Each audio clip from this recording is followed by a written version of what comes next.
What's up, everybody? Today I just wanted to make a real quick video on how to replace a shock absorber on a rusted out pickup.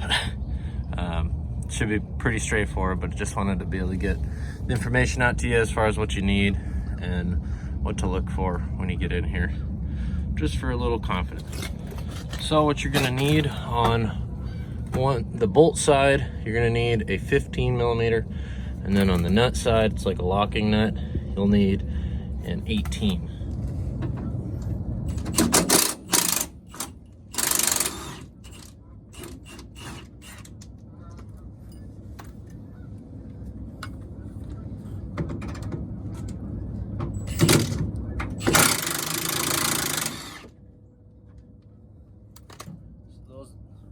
Get drug right off.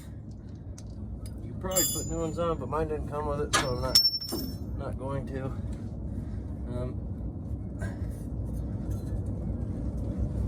Oh boy.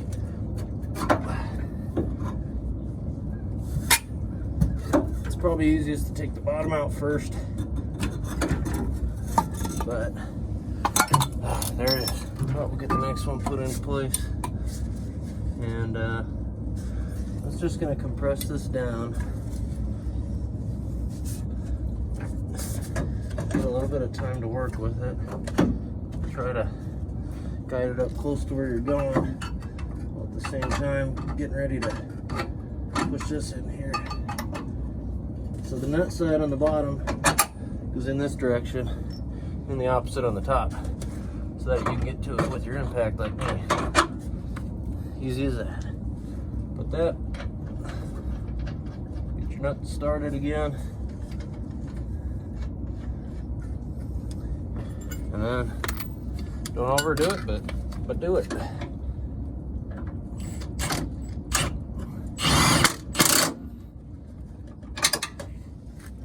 I like to run it with a hand ratchet rather than an impact after the fact, but you can see, just check with your wrench, make sure it's tight enough. Other than that, you're good to go. That's one side. Real quick, simple, easy. Just wanted to make sure you guys could see what's going on, so you feel confident going into it. Appreciate you taking the time to watch. Take it easy.